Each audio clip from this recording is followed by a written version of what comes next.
Hello everyone, ಎಲ್ರಿಗೂ ನಮಸ್ತೆ. ನಮ್ಮ ಅಡುಗೆ ನಿಮ್ಮ ರುಚಿಗೆ ಸ್ವಾಗತ. ಎಲ್ಲರಿಗೂ ಯುಗಾದಿ ಹಬ್ಬದ ಹಾರ್ದಿಕ ಶುಭಾಶಯಗಳು.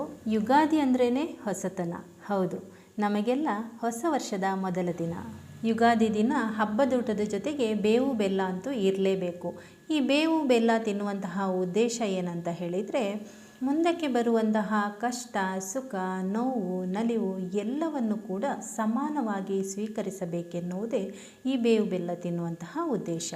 ಮನುಷ್ಯ ಅಂದಮೇಲೆ ಕಷ್ಟ, ಸುಖ, ನೋವು, ನಲಿವು ಇದ್ದೇ ಇರುತ್ತೆ. ಇದರಲ್ಲಿ ನಿಮಗೆ ಕಷ್ಟಗಳು ಕಡಿಮೆ ಆಗಲಿ, ಸುಖದ ದಿನಗಳು ಜಾಸ್ತಿ ಆಗಲಿ ಅಂತ ಹೇಳಿ ನಾನು ಆಶಿಸ್ತೀನಿ.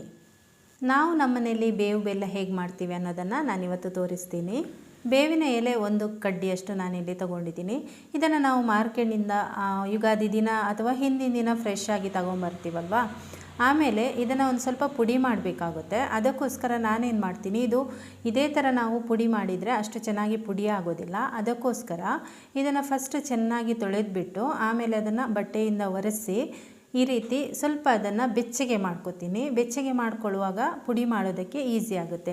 ಅಥವಾ ಒಂದಿನ ಮುಂಚೆ ತೊಗೊಂಬಂದರೆ ಅದನ್ನೊಂದು ಸ್ವಲ್ಪ ಬಿಸಿಲಿಗಿಟ್ರೆ ಅದು ಚೆನ್ನಾಗಿ ಪುಡಿ ಆಗೋದಕ್ಕೆ ಈಸಿ ಆಗುತ್ತೆ. ಅದಕ್ಕೋಸ್ಕರ ನಾನಿಲ್ಲಿ ಬೆಚ್ಚಗೆ ಮಾಡ್ಕೊಂಡಿರೋದು ಅಷ್ಟೇ.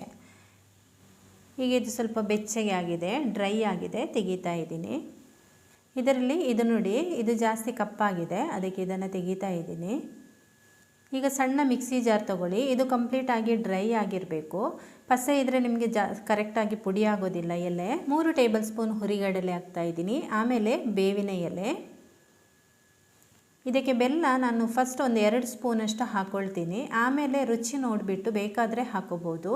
ತುಂಬ ಬೆಲ್ಲ ಹಾಕಿ ಸಿಹಿ ಮಾಡಬೇಡಿ. ಸ್ವಲ್ಪ ಕಹಿ ಮತ್ತು ಬೆಲ್ಲ ಎರಡೂ ಸೇಮ್ ಇರಬೇಕು, ಆಗ ಚೆನ್ನಾಗಿರುತ್ತೆ ತಿನ್ನಲಿಕ್ಕೆ.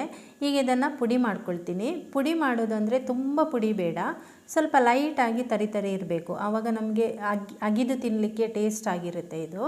ಈಗ ನೋಡಿ ಆಗಿದೆ. ಈ ಥರ ಸ್ವಲ್ಪ ಲೈಟಾಗಿ ತರಿ ಮಾಡ್ಕೊಂಡಿದ್ದೀನಿ.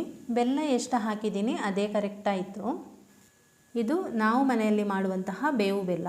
ಇದಕ್ಕೆ ನೀವು ಬೇಕಾದರೆ ಬೇವಿನ ಹೂ ಕೂಡ ಸೇರಿಸ್ಕೊಳ್ಬೋದು. ಇದು ತಿನ್ನಲಿಕ್ಕೆ ತುಂಬ ರುಚಿಯಾಗಿರುತ್ತೆ. ಹುರಿಗಡಲೆ ಎಲ್ಲ ಮಿಕ್ಸ್ ಆಗಿದೆಯಲ್ವಾ. ನಮ್ಮ ಮನೆಯಲ್ಲಿ ಎಲ್ಲರೂ, ಮಕ್ಕಳು ಕೂಡ ತುಂಬ ಇದನ್ನು ಇಷ್ಟಪಟ್ಟು ತಿಂತಾರೆ. ಸಂಜೆವರೆಗೆ ನಾನು ಹಬ್ಬದ ದಿನ ಇದಕ್ಕಿಂತ ಜಾಸ್ತಿನೇ ಮಾಡ್ತೀನಿ. ಎಲ್ಲ ಸಂಜೆ ಆಗುವಾಗ ಇದು ಖಾಲಿಯಾಗಿ ಹೋಗುತ್ತೆ, ಅಷ್ಟು ಇಷ್ಟಪಡ್ತಾರೆ. ನೀವು ಕೂಡ ಇದೇ ಥರ ಮಾಡಿ.